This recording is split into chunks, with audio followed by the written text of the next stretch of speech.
باب فضل حلق الذكر. كتاب رياض الصالحين. باب فضل حلق الذكر والندب إلى ملازمتها والنهي عن مفارقتها لغير عذر. الحديث. وعن أبي هريرة رضي الله عنه قال قال رسول الله صلى الله عليه وسلم إن لله تعالى ملائكة يطوفون في الطرق يلتمسون أهل الذكر، فإذا وجدوا قوما يذكرون الله عز وجل تنادوا هلموا إلى حاجتكم، فيحثونهم بأجنحتهم إلى سماء الدنيا، فيسألهم ربهم وهو أعلم ما يقول عبادي، قال يقولون يسبحونك ويكبرونك ويحمدونك ويمجدونك، فيقول هل رأوني؟ فيقولون لا والله ما رأوك، فيقول كيف لو رأوني؟ قال يقولون لو رأوك كانوا أشد لك عبادة وأشد لك تمجيدا وأكثر لك تسبيحا، فيقول فماذا يسألون؟ قال يسألونك الجنة، قال يقول وهل رأوها؟ قال يقولون لا والله يا ربي ما رأوها،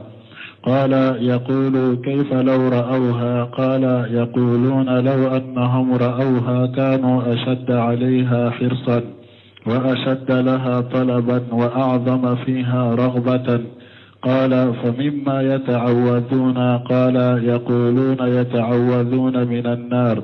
قال فيقول وهل رأوها؟ قال يقولون لا والله ما رأوها، فيقول كيف لو رأوها؟ قال يقولون لو رأوها كانوا أشد منها فرارا وأشد لها مخافة، قال فيقول فأشهدكم أني قد غفرت لهم، قال يقول ملك من الملائكة فيهم فلان ليس منهم إنما جاء لحاجة، قال هم الجلساء لا يشقى بهم جليسهم، متفق عليه. بسم الله الرحمن الرحيم، والصلاة والسلام على نبينا محمد وعلى آله وأصحابه وسلم تسليما كثيرا. سبحانك لا علم لنا إلا ما علمتنا إنك أنت العليم الحكيم. أستغفر الله الذي لا إله إلا هو الحي القيوم وأتوب إليه. اللهم انفعنا بما علمتنا وعلمنا ما ينفعنا وزدنا علما. biye tarata suye hijriya bakele ani kemenani ani binani ani wolon fula saharu rajaba menye hijra sankalo wolon fula na bisunye o sabanai miladi nasara ka jate ba fulani mugani duru sankalo tani fulana bisunye mugani sabanai nde dawda bu masjid rajab ambo kono درس الحافظ النووي وكتاب كنو رياض الصالحين بنا مناكو وميني جكرو جيرو فسمانتيا أنيكا لسو كتا كاكي جكرو يرولا أنيكا مبالي أنكنا جكرو على كسما يرو فرانيغونيا ni ujurate. Darisu temene anye aya yin anyo fo bi hadisa de kalananka binya Abi Hurairah ka hadisai wa Nabi Hurairah radhiyallahu anhu قال سمعنا أبي هريرة ملك جكبوما قال رسول الله صلى الله عليه وسلم ولك تشيدين ولك ترونا كشباكا إن لله تعالى ملائكة يطوفون في الطرق يلتمسون أهل الذكر هم الكود دوبي على بلو ولوبي munumunu ka yala ke sirawu de la nube ala kosuma bagaw ñini fa ija wajadu qawma yajkuruna allaha azza wa jalla tanadaw halummu ila hajatikum nu ye jikru kela munu ye ube ñogon wele ayna kanaka hajuma aw billah haju min kama ayna kana oma fuleya fayahafunahum bi ajnihatihim ila samai dunya o bawdatu nu ka kama unye kata fojiya sankaba nu kacha ubu kama yanga auka kadatu nu ka kama ye fokata jiya sankaba fayashaluhum rabbuhum malikaw tigi alabu nyininka wa huwa a'lam alabado mimbe me abu nyininka munna kaka jon nunu fasamancha yira la kosma bagaw ma yaqulu ibadi alabe malikaw nyininka ba fo njom bake kamufo qala ciden ko yaquluna yusabbihunaka wa yukabbirunaka akom malikaw ba fo alaye ika jonunun ba kai ku subhanallahi fode o ba ke ku allahu akbar fode o ba ke ka subhanallahi de fo o ba ke ka allahu akbar de fo wa yahmadunaka o ba ke kitanu wa yumajjidunaka o ba ke kibonya fa yaqulu ala ba fo malikawiye hal yarawuni inka jomunun ba ke kannin kew yala uyenne alaya فيقولون ملكو بافو لا والله ما أروك وبافو أي والله أنتجي على أمية فيقول على بافو كيف لو أروني نوت يدو قال تشيدونك يقولون ملكو بافو لو أروك نوت كانوا أصد لك إبادة إتنببتو ودلا kagele kosobe wa sadda laka tamjida utumbi bonya odela kosobe wa aksara laka tasbiha utumbi sumana lenfo odela kosobe fa yaqulu alaba fo ma ja yashaluna bonka jomba ke kamundeli ala cidon ko yaquluna malikiyaw bafu yashaluna kal jannata ika jomba ke kideli ar jannadela قال تيدنكو يقول وهل روها ألا فوفو يالن كجون نونو أرجنا يا قال تيدنكو يقولون ملكو بافو لا والله يا ربي ما روها وبافو أي والله أنتجي على وما أرجنا يا قال تيدنكو يقولون ألا بافو كيف لو أروها نوتو أرجنا يا وبك تقولي قال تشيدنكو يقولون ملكان نمبافو لو أنهم أروها نيكا جون نوتو أرجانا كانوا أصد عليها رسام وتنبي قرطو كتار جنما كتمي فلوكا وأصد لها طلبة وتنبي أرجانا ينك كسبي كتمي فلوكا وأجم فيها الرخبة وتنبي وكاكنو تنبي بنيا أرجنا قولا كتم فلوكا قال فبما يتأوجون كيدن قال بونينكا أهنكا جون باك كنت تنغنيني كبومنا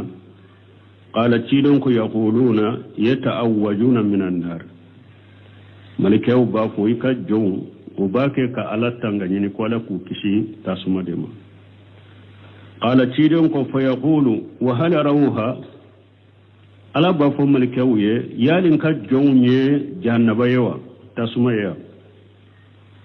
qala yaqulun kidan kum malikaw ba fo la wallahi ma arawha wa ba fo ay antigi ala ankal nani e alay ma tasuma ya fa yaqulu kayfa law arawha ala ba fo malikaw ye nutunye tasuma yedu qala cidan ko yaquluna law arawha akum malikaw bafo alaye nun ka jonnu nun tunye tasumaye kanu asadda minha firara utumbe boli tasumanye wode lakateme foloka wasadda laha maqafata utumbe sirata sumanye kosobe kateme ka foloka qala ciden ko fa yaqulu ala bafo fa ushihidukum ne ala yawm malikaw ke shereye anni qad qafartu lahu nin jong ne ala ya faruma qala ciden ko yaqulu malaku min al malaikati malika doba fo malika nunun cela fihim fulanu laysa minhum aw karasafana bi kala kusuma baga munu fulenye karasafana bula de maletu doyede inma jaa li hajati alenna na haju dode kama doro ayusoro e kusuma la fana joray sino ale tula de ale ta ala kusuma baga wala de ne ale nana fe haju dode kama qala ala bafo malikawiye humul julasa la yasqa bihum jalisuhum abafu nonu nya sigi nyogo de uka sigi nyogo te kunangoya mana nonu nya jama minye har ni mo min nana ku sigi nyogo nya de har ni tula uka sigi nyogo doro ite kunangoya muntafaqu alayhi buhari muslim benna hadisa inka wa fi riwayati li muslim anni abi hurairah radiyallahu anhu anni nabiy sallallahu alaihi wasallam anana na choko dola muslimu ye kabo abu hurairah bola lakaje kabama kabon nabiy ma malaka taruna kishibaka qala inna lillahi malaikata sayyarata ko malikaw dobe ala borolu be tama ke du kolo kade fudalan uluni malikiya munum bi tanga ulu tekelenya de yaro hadamade be malikiya tangali kelaw do bi fe munum bu koloshi bu ka ko sabe men nim malikiya nunu ulu tekelenya yatatabbauna majalis al-dhikr nim malikiya ala kusuma yoron ulu be utugulu de ko kulu de nyini fa idha wajadu majlisa fihi dhikr nuna na shigi yoro dola ni ala kosuma be qadu mahum ube shigi kafara auka wa haffa ba'duhum ba'da bi ajnihatihim udow koli nu kamawunye hatta yamla ma bainahum wa baina as-sama'i dunya fo awni nya sanka bani nyogon ubafa mana uchaya le koso malikiya munum bena ulame nu bena aw koli ube nyogon koli kata fo jiya sankaba fa idha tafarraqu araju wa shaidu ila samai ni ala kosuma bagaw nu tilala ukala kosuma la malikiya nunu ube yele kata sanfe fa yashaluhum Allah azza wa jalla wa huwa a'lam ala be malikiya nunu nyininka ala bado ko min bede mais abe malika nunu nyinen ka jonka ko la munna puro ka jonka ko ka bange malika ye mana ku ka titrira malika wala ala bado me abu nyinen ka min aina jitum abe malika nunu nyinen ka uborami fa yaquluna jina min indi ibadi laka fil ard ubafo an bora jowun do de fe e ka jowun do de fe jomunu ni ka jowunye do koloka yusabbihunaka ubi subhanallahi fo wa yukabbirunaka ubu kabaru fo wa yuhallilunaka ubi kallayla lafo wa layla lafo wa yahmadunaka ubi tan wa yashalunaka ubi dali qala ala bafo ma ja yashalun uyendeli munna qalu malikaw bafu yashalunaka jannataka ubake kideli ikar jannadela qala wa hal araw jannati ala bafu malikaw ya lan nin jornu uyenne kar jannanya qalu la ملكه بافو أي ربي والله أنت قال ميكار جنة قال فكيف لو أروا جنتي على بافو وتنبك تشغل نوتو ينكار جنة قالوا ملكه كو ويستاذرونك نوتو نيكا وتيا ويستاذرونك قالوا ملكه بافو ويستاذرونك أو إيكا جون منو وطنغانيني فنادي قال لا بافو مما يستاجروني أبافو وطنغانيني كبومنا قالوا من نارك يا ربي وبافو أنت قالا وباكي كي تنغانيني كبوي كتاسماما قال وهل أرأوا الناري ألا بافو يالا ويني كتاسمايا قالوا لا ملكه بافو مي كتاسمايا قال ألا بافو فكيف لو أروا ناري نوتو نيني على كتاسمايا نيه وتنبك تقولي قالوا ملكه بافو ويستغفرونك نوتو ني كتاسمايا وبيا فدليده وبجنوب يا فدنينيفه فيقول ألا بافو قد غفرت لهم نألا يا فروما وأتيتهم ما سالوا أو يندل منا نيادو ما فنا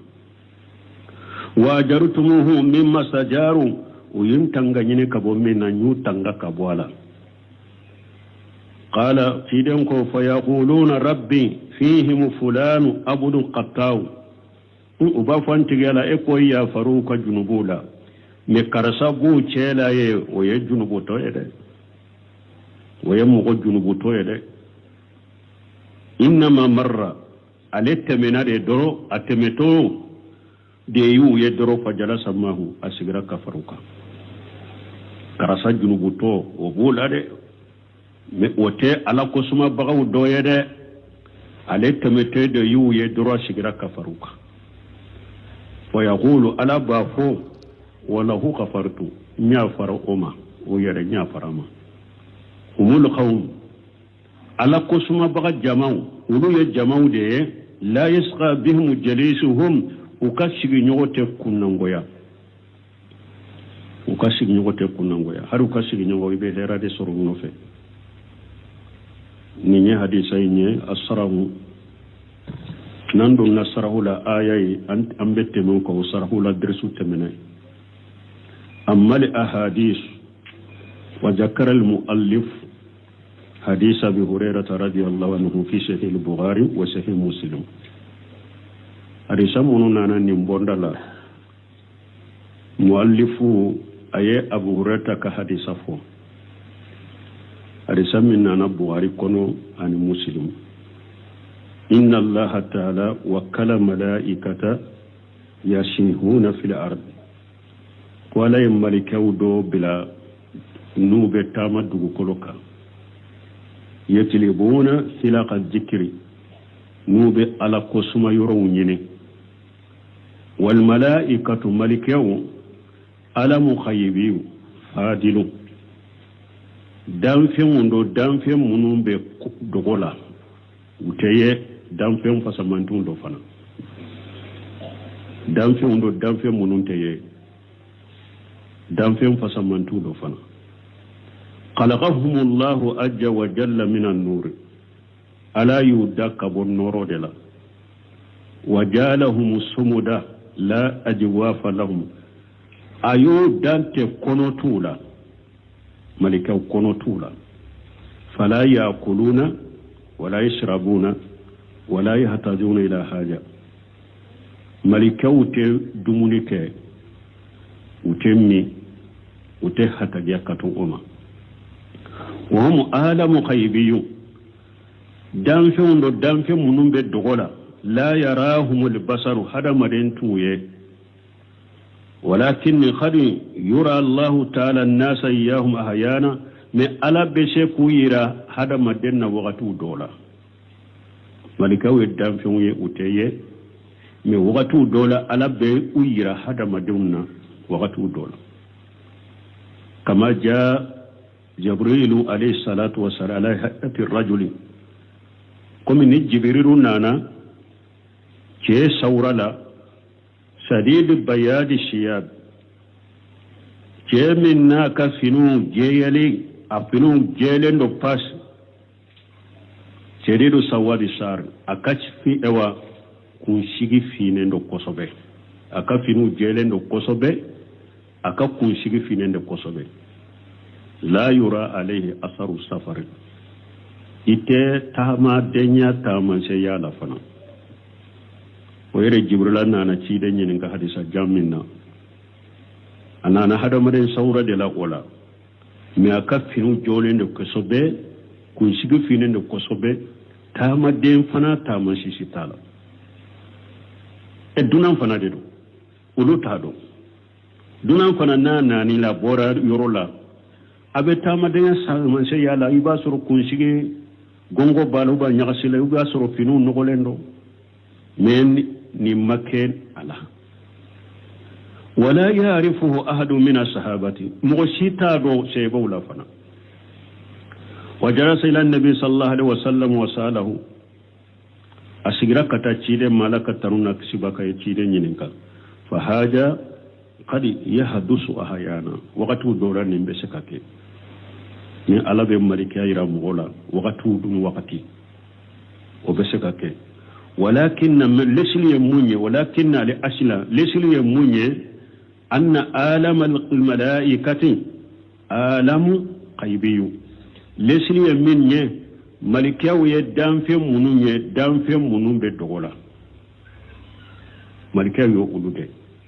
wal malaikatu kulluhum khairu aw maliki be kanyi malika juguta la de malika ubbe kanyi wali haja ninde koso la yadkhuluna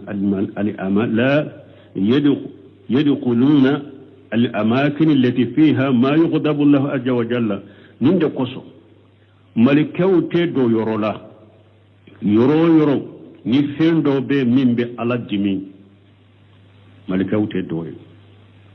فلا يدخلون بيت فيه صورة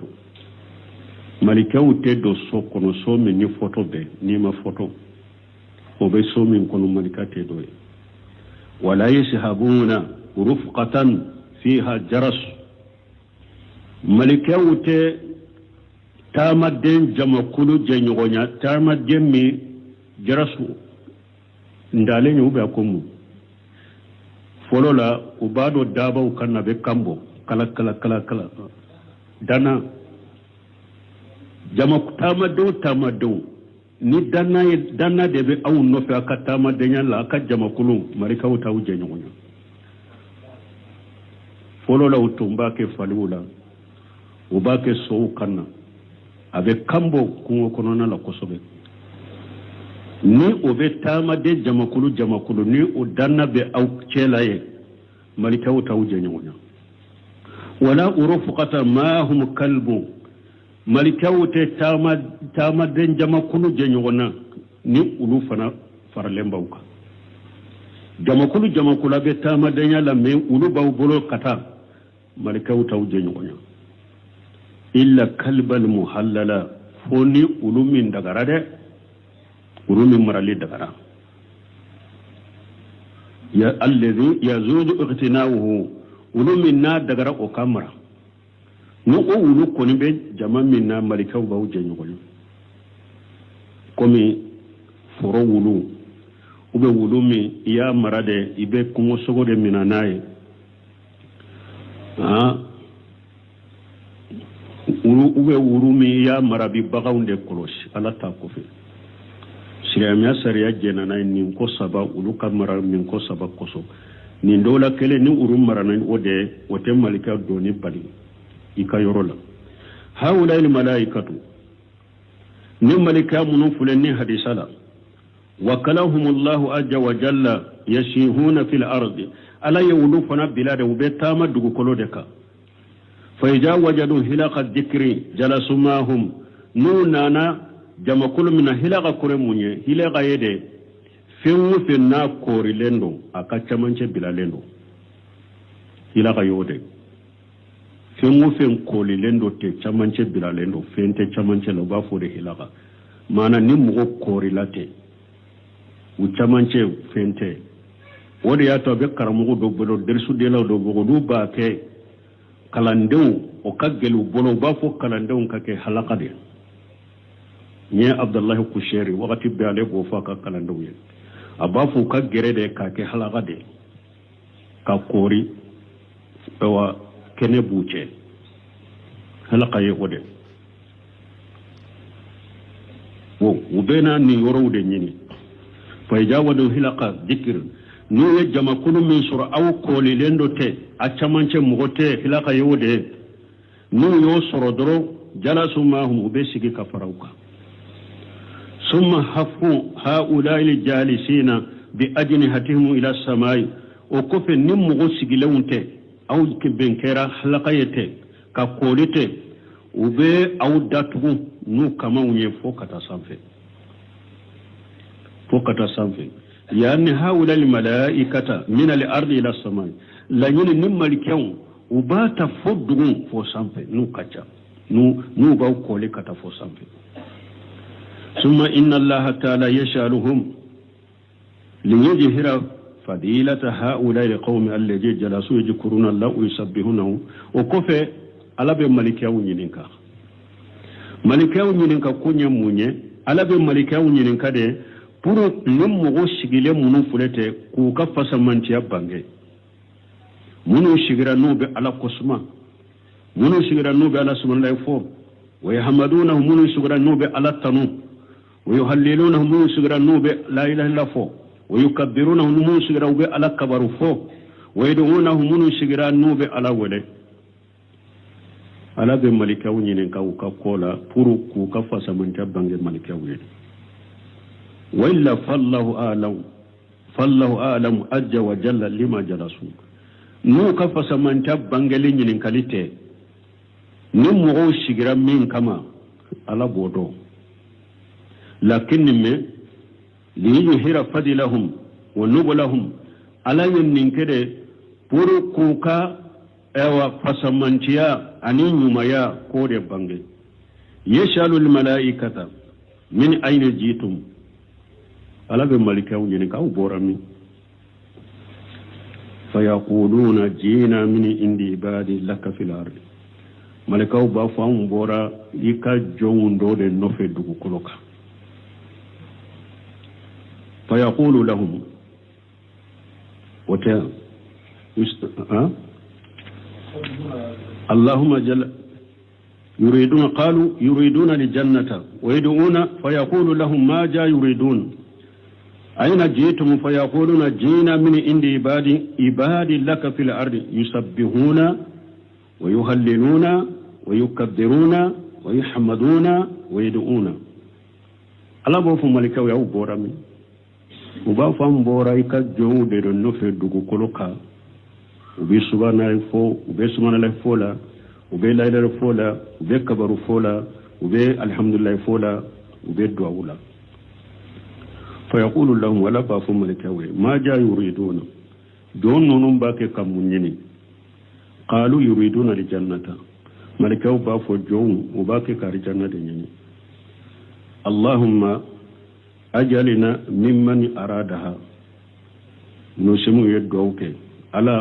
إكانك مغمونون بأرجنة نيني وكان من أهلها إكانك أرجنة دونك وفناي قال هل أروها ala bafo yala uye arjanna yawa allahumma ajal mimman aradaha ala ikanke mogoye munum be arjanna nyini wa kana min ahliha munum be ka arjanna dun ka wufana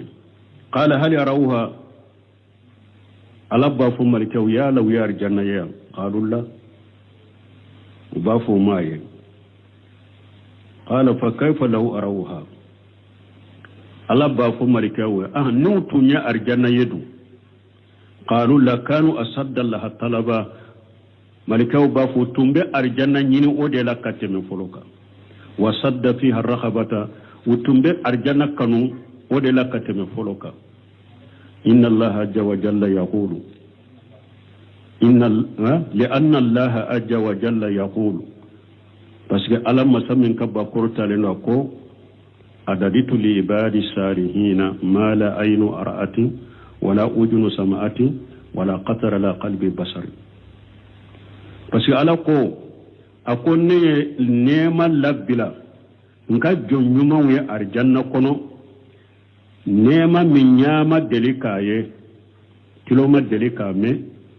hada maden bisuko ma delika tonni hada maden bisuko kay ka mirala o nema gala ka jonya arjanna kono summa yasaluhum ma ja yad'una bin najati o ko fala be malikawu nyeninka jom bake ka ala wala puru ka kisi jumana qalu yasalunaka najata minan nar haja mana li hadis uba fontigela ubake ki delide iku kisi tasuma dema mana hadisa kan la nyine ninden qala hal yarawha ala bafu yalu yar janna yawa qalu la ma arawha uba fo ka jomar umar tasuma ye mana ube itanga nyini ku kisi tasuma dema hadisa do min ba hadisa kono haja mana le hadisa hadisa mana ye wode ubake ki deli ka kisi nyini iku kisi tasuma dema qala hal yarawha ala bafu yalu yatasuma yawa qalu la ma arawha malikaw bafu ayu matasuma yede qala fa kayfa law arawha ala bafu utumbe ke chogori nuye tasumaye qalu malikaw bafu la kanu asadda minha maqafata noto nye tasumaye utumbe sira tasumaye ode laka gele katemu ka foloka fa yaqulu allah azza wa jalla ala bafu masamin ka bakorotalin ushihidukum anni qad qafartu lahum jami'a ne ala yaw malikaw shereya ninjo ala kusuma bagaw ne ala ya faraw bema wa idha qafara Allah lil insani astahaqqa an yadkhula al jannata mo sheminu rahimahullah akoni ala ya fara jomma akakai kadu arjanna ko ni arjanna doli ino kaka wa an yunzuwa minan nari anika kisita suma mafana فيقول ملك من الملائكة ملكا دوبا فو ملكا نونون چلا إن فيهم فلانا ما جاء للذكر كرسفنا بمغن نونون چلا ده مي علمنا على قسمة كما ده لكن جاء لحديث أنانا جاء لحاجتي لكن جاء لحاجتي أنانا حاج دوري كما فوجد هؤلاء لقوما ayenni mogo nunu soro fa jalasa mahuma sigira kafaruka fa yaqulu jalla wa ala bafu masamin kabakuru talendo wala hu kafartu nya fara o fanama humul qawm nunu nya mogo de la yasqa bihim jalisuhum ukashigi nyote kunangoya fa fi hajal hadisi dalilu ala fadilati mujalasati salihin dalila benni hadisala mogo nyumu sigi nyogonya fasamantiya ko yiranna ada maden ka mogo nyumu sigi nyogonya ika gere maw gere dunkew kake mogo nyumu de ibaro nyogo isigi nyogo ukake mogo nyumu de hadisa nyo fasamanta yiranna wanna li jalisa saliha hadisa ya yiranna ko shigi nyugo nyuma je nyugo nyuma ربما يقوم الله سبحانه وتعالى بجليس رحمته أكتا مغنما نيما من ألب نيما من جيغا كني هيرا من نابا سرو وهيرا يمبا كاشيغ نيغو يسرو أكاشيغ نيغو يمبا هيرا يسرو نوفي وإن لم يكون مثله هرنا يسرو أكاشيغ نيغو انتا نيغو ناي ni eye mغنما je نيغو نيا كابر نيغو نيا ala be hera min dama be nema min dama o nema no hera imbe seka esro hari neta bo nyuma yala lianna allah ta'ala qala paske ala min kortale no ko qad qafartu li haja min che min nana kasigi kafara nunu kamne amana jikiru kama ala ko ya farama ma annahu ma jaa min ajal jikri kasura mana jikiru kama والدعاء ومن الدعاء كما لكنه جاء لحاجة معنانو أكا حاجو دور كما عليه من الذكر كما أمن الدعاء كما نانا حاجو دور كما مونا تابع على يا فرام وقال لكم هم القوم أكون نونو يمغود لا يسقى بهم جليسهم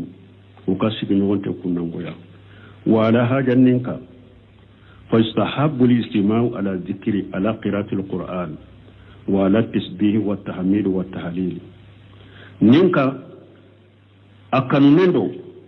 مغو كفر نغنك على قسمة كما أكفر نغنك قرآن كلام كما أكفر نغنك سنة الفو كما أكفر نغنك الحمد لله فو كما أكفر نغنك لا إله إلا فو كما mais aye cheikhul la jabe min fo allahumma ighfir lahu warhamhu wa kullu yad'u li nafsihi mais na ko ka fara nyon ka jikru kama korote jikru jama yede bede be do ki reye wa yashalu allah li nafsihi bede be ala deli reye wa yazkuru li nafsihi bede be ala kosuma yere mana bebe nyugon kele abebe yoro kelen koni men nimba kasurele fofo na yere nimba ka do fo na yere nimba ka allah akbar fo na yere nimba ka alhamdulillah fo na yere la nyina wode akurute kwa ka fara nyugon ka komi bidiya jama kulu be jikiru sugu minke la nyini toye anko la ninna na ode ya to bajatu najirina tigi tumama fana ya hadisai sarahu ako tambihu ako ninye hakili jige majalisu dhikri allati yuhibbuha Allah ako jikiru foyoro minni ala bafe hiya oye jumae majalisul ilmi oye doni nyini sigiyoro doni nyini wa tadris lil qur'an al karim wa sunnati al mutahhara ani nabake kan yugo lakara qur'ana bayna ani kiden ka sunna sinema wa tafaqquhu fi jalika ani nabake ka famu ani kan yugo famu ola ala be jikri yoro min fe jikri chogo min fora hadisa kono alla nyine ni ndede yugo lakala ka fara yugo ka yoro la abake ka yugo lakala ka yugo lakara qur'ana la kanyo la kala chiden ka risa senema wala kanyo la famula ka famu surula la nyino yodede walaysa li muradu halaqat ar-raqs wal wajd as-sufi wal wajd as-sufi akul la nyini tede jama munumbe kole ka ke donye ani sufi ka jikiru chogo al wajd ye munye ni sufu ye jikiru ke no buskumbe ke chogoya dola fube yere ube donke ube yere kri wajadu yode la nyuto jukuru sugu yede wala abe kuma jamfo katuna ni nakata ka sarhu kono mimba fe bajatu najirina jijo fulana ibe sagi katama nemo bota ni yoroni de tata dro kaw hakli jigi ni zikru min fulen ni nye zikru yoro min fulen ni nye hadisa la mo kanata della ke ni nye de sufi be korilin min ken misirula ka jikru jamaiya ke sabduhu kaja halilu kaja kabbiru kaja hotede abdullah ibn mas'ud tilela aba musa al-ashari nana kadudala yasuru jamabe ubakuna ko ewa abdullah ibn mas'ud akwa bora ba abu abdurrahman akwa bora ko ma bofolo asigra ka faruka ka kuma surunya pasimba pe ka tembi hu doke ya wakati shera akuma surunya aye abdullah ibn mas'ud makono abdullah ibn mas'ud bora ako abdullah ibn mas'ud ma akone ye fendo ye misiri kono ma fenye fona ni herate nye mugo dode suroye ka kori ka ke jamakuri ye mugo kelembu chela aba faye subhanallah fo ni hake ayallahu akbar fo ni hake ay la ilaha fo ni hake Abdullah bu masuru ko yemu fuye ko ne ma fuye ne go de ka hakilina makono ako itumba fuye ku ka bara jugu jate folo ne ye garanti tawye ku ka bara nyuma te cinya la gara mais bete wirina Abdallah bu Masuru ñu tara misiri kono ayu usigilen soroy ka koli go Allahu akbar jamaaya ni chogola ha akaw go munaya akwa unana ni bidia minye biya tonya lenye ube awye doni soro min te chire na ka sheba uburo aha ko Abdullah bu Masuru ma ko Abu Abdurrahman amman ninke foy kama ni hera ni te koy ako kam min muride li khairi la yusibahu ako hera ni na chayara ima be hera made ako ye chari ni Abdullah bu Masuru de chire fatura ka sheba fure fambe aka finu yere bema farafolo ak ayemina munun to bema ci yere folo awde bena bidiya do dina kono aye cari ka boya ayu jense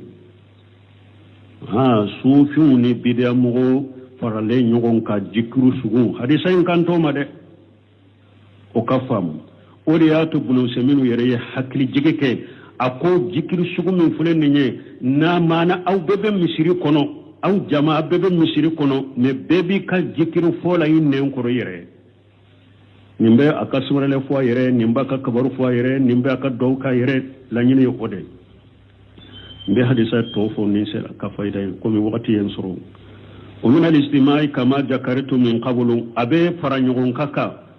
tikru kama ko mi anya fo kateme an yastami al muslimuna ala salati al fajr wa salati al asr silamu ka faranyogon kam misiri kono fajr salli kama la sara salli kama lianna hajikru parce que ala qosma de تسبيح والتكبير والتحليل وقراءة القرآن والدعاء parce que salli jikiru de subhana la fo ube kabaru fo ube lala fo ube kala ube du'a wa qad sabata an nabi sallallahu alaihi wasallam asabatira nabi ma bola la katanuna kisbaka anna al malaikatu al muwakkalina min bani adama ko malikaw do be ala yawlu bila hadama dun ka kola يستمعون في صلاة الفجر وصلاة العصر على يملكوا دبل هذا ما دون كقول سريلا وملكوا بفرانيون كا بينيون سرو فجر صلي وقتين الله صار صلي وفقنا الله وإياكم إلى ما يحبه ويرضاه لو سمنوني حديث سره بنايا ولا أنتم بتنبهون منك لو سمنوا فلك هكذا جيل منك ني حديث فلك أمون مطلقة الله أكبر الشيخ الباني بروسمون يربنا حديثا ورولا ndal bani ka kuma min fa bena koriya ke kata mai ni o be soro fo dresure ta de la sa shagal bani tumami sili salatu hadisi sahi hakono akom musoka ke misiri kono musoka faranyon ka misiri kono muso kelen kam ni e wa dresu duma misiri kono bidiyado muso ka ɲɔgɔn sɔrɔ misiri kɔnɔ muso kelen b'a kɛ ka deresu d'i ma misiri kɔnɔ bidiya don a y'o fɔ selisala hadisa kɔnɔ hadisa min kɔsɔ ni muso ko ciden ma cɛw ni ka hadisa bɛɛ taara anw tɛ se ka ɲagami u la an tɛ misiri kɔnɔ u y'u ka hadisa bɛɛ taara ciden ko musow ma a fana a ye don dɔ ɲini ka fara ɲɔgɔn kan a dɔw la kelen ka yɔrɔ la nka o don di aw ma rendez-vous la mbaw sɔrɔ ye ka kuma surunya waati ye sɔrɔ yɔrɔ la yɔrɔ min tun b'a fɛ ka nafa caman fɔ bon u y'a rendez-vous de ciden taara u fɛ a y'u hakili jigin ka kuma surunya quoi a y'u hakili jigin bon Cheikh Albani ko ne hadisa faydaw la o de y'a to ne m'a fɔ seegu ninnu ka kalandenw a kana banbaw ka kitabu ka dɛ a y'u ka kitabu kala k'u ka derisu lamɛn ka fayda sɔrɔ n'o ye mais seegu ninnu yɛrɛ ka kitabu a ye sinsin olu de kan Ibn Baz, Ibn Usaymin, Cheikh Albani, Cheikh Salih Fawzan Abadi olu n'a ɲɔgɔnnaw minnu san 80 san 90 y'a kɛ dɔɔni la a ye banba olu ka kitabu kan olu ka kuma fitini i bi miirila a la i t'a sɔrɔ ka kalanden ninnu ka kitabu kɔnɔ tuma min a ko o hadisa faydaw la a ko nin y'a yira n na kafo muso ka fara ɲɔgɔn kan misiri kɔnɔ ko mɔgɔ muso kelen ka derisu di aw ma bidiya do a ko parce que ciden ma fo nunun kana misiri kɔnɔ kana derisu d'u ma a k'u ka fara ɲɔgɔn kan dɔ la kelen ka so kɔnɔ ciden taar'u sɛgɛrɛ de a ko muso i ɲɔgɔnna muso i ka k'i ka so kɔnɔ ni dɔɔni b'i bolo u ka n'i sɛgɛrɛ i bɛ derisu min d'u ma b'a d'u ma ou bien a dɔ la kelen muso dɔ la kelen ka so ka fara ɲɔgɔn kan i ka t'u sɛgɛrɛ i bɛ derisu min d'u ma i k'a d'u ma mais misiri kɔnɔna tɛ bon a ko ni nin fɔra sisan n b'a fɛ ka fayida min fɔ a ko mɔgɔw dɔw bɛ se ka taa musow ka fara ɲɔgɔn kan misiri kɔnɔ ka ɲɔgɔn waaju dɔw bɛ se ka taa delila kɛ ni hadisa ye ani a ko ni hadisa ye delil am mɔgɔ dɔw bɛ se ka fɔ aw b'a fɔ muso kana ɲɔgɔn sɔrɔ misiri la cogo di ciden ko jamakulu si tɛ yen n'a fa bɛ fara ɲɔgɔn kan n'a farala ɲɔgɔn kan misiri kɔnɔ fo malikaw bɛ na aw kanw ture yala ko dɔw tɛ se k'o kɛ delila ye wa k'a fɔ cogo di aw bɛ muso bali ko muso kana fara ɲɔgɔn kan misiri kɔnɔ ni hadisa bɛ a ko nin ye delil am a ko delila min nana sisan ni delil amul mutlaqa gorobalilen dɔ tɛ a tɛ se ka kɛ e bolo delila ye abadan fo a k'a sɔrɔ nin delil am ciden tile la u ye baara kɛ n'a ye e ye delila kɛ ni min ye u ye baara kɛ n'a ye wala nin delil amu min filɛ nin e bɛ delila kɛ ni nin ye sisan k'a fɔ dagara musow fana ka ɲɔgɔn sɔrɔ ni hadisa kɔnɔ misiri kɔnɔ ka ɲɔgɔn waaju ni hadisa kosɔn ciden min ye ni hadisa fɔ sebaw tile la taabinaw tile la taabinaw tile la yelu ye delila kɛ ni hadisa in ye o la wa ko musow kana misiri kɔnɔ ka derisu de wa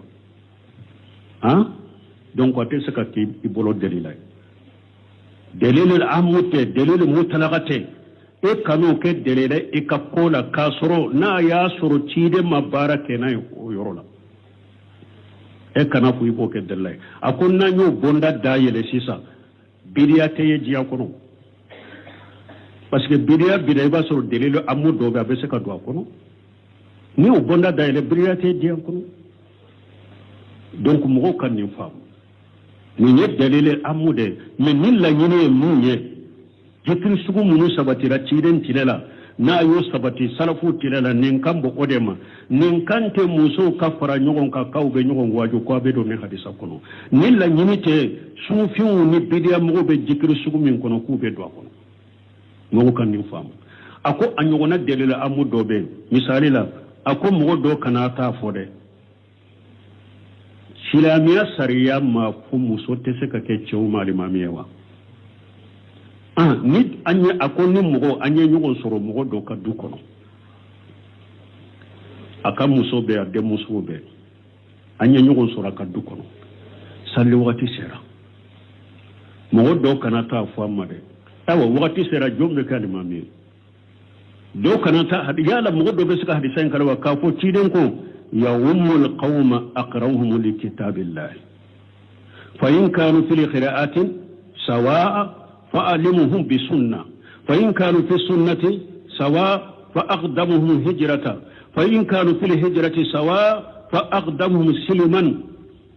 ولا يؤمن رجل في سلطانه ولا يقعد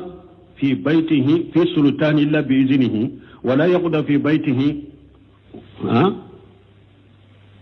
في سلطانه ولا يقعد في بيته على تكريمته إلا بإذنه وفي رواية مكان سلم سنة حديثا بمسلم دكون كم ينفو شو من كتلي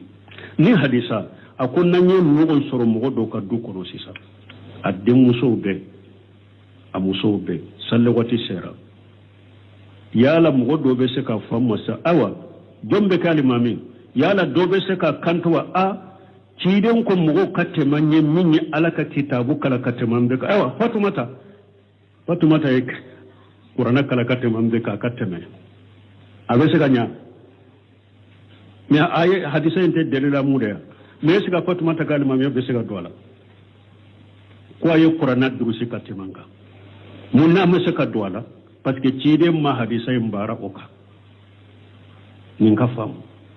abin misali ya sabana ke wasariqu وسارق وسارقة فأقطعوا أيديهما وسارق وسارقة فاقطعوا أيديهما وتيا أنا قرآن كنو أكو جون شيما أني جون مسلمان أيو فلا بلوتيك وسارق وسارقة فاقطعوا أيديهما وتيا السارق وسارقة فاقطعوا أيديهما دون شيما جون مسلمان أيو فلا بلوتيك yala ala ko jon ce mana musomo bolo kattige sunyali kela a ce mana musoma yala mugo dobe se kafo minye biki sunya biki min dilala ni denye ani minye biki sunya biki min dilala ri sanuye a beka bolo kattige obewa abete sunyali kela ya ale ya ko misali la tuul misali ne kafo ni minye ewa juru sunya sisa ni ye juru sunya ni ye wori jem bolo la nege sunya a be sunya ni kala ya be bolo tige aya be se ka bara wuce wala parce que ciden ko ni aya nana goro balinde ta mutalaka lati mi ciden hadisa ko ni mo mi ye sunya le ka ka sunya le fen sera urbu dinar dombe ka bolo te tige koy ete se kanni aya gorobalita ko be jombe ka bolo tige koy dom min ka bolo be tige o fora ka traiter la tige de hakke do de be na yo sunya kele fulana asaru wa sariqat faqta yadayhuma kataya kana bolo tewa kata nongona kana tege farala bolon ko ni bolo teya kati kamana kana fo ewa ibolon ko na bolo tewa yala joni ke ba juman ko jombolo be tige kamara yala joni ke ba juman ko jombolo be tige nongona me aye ne ya ta gorobali ma ya tige yoro bolotea me tige yoro de bala silamiya sariya la joni ke ba be bolo be tige yabe tige farande be tige kabwala donc aye nunun ke misali ay bon nunun ka akan nim faraka doni ka delila gorobali ete se ka fembe do akono tede fembe te se ka do de la gorobali kono tede ko ibi de la kenay de ka soro ciden tilela nu o de la gorobali nu ma barake nay o ko sugu minna ete se ka de la gorobali ta ko do ko de la de donc ni nga famu ntumba hakili jigen ni nyorola o shagal bani muso ka ewa der suddi misiri kono aka mu ewa mi korta be derusi mo ma bidara ya fo sir salati sehiya kono aya fo ewa at-tarhib wa tarhib ayo min tagriju o jeju fulana kemenani ani benani fula aya fo ye ko muso ka faranyon ka misiri kono muso kelenga derusu duma bidia do to mama yo fo ayo koria ke kata sir salati sehiya ma ko aya fo ye donc mo kana ni hadisata ko ibo ke delela ire ko muso kana faranyon ka muso kelen ko kala aw benni hadisa do min an ba fo ede ma muso kan faranyon ka kelen ka dersu duma bo don nin kono chogodi an de bo fo bo o don nin kono chogodi kede nyen ni hadisa fo sebo ya fo muso ka faranyon ka misiri kono muso kelen ka dersu duma make ciden tilela amake sebo tilela amake tabina utilela amake tabina utilela ande ba ko muso ka faranyon ka misiri ko kelen ka dirisu duma bo do ya nin chogodi ande ba ko nin chogola wala kan nin famu ko mi wakati sera atemena yere subhanakallahumma rabbuna bihamdika ashhadu an la ilaha illa anta astaghfiruka wa atubu ilayk أعوذ بالله من الشيطان الرجيم بسم الله الرحمن الرحيم باب فضل حلق الذكر كتاب رياض الصالحين باب فضل حلق الذكر والندب إلى ملازمتها والنهي عن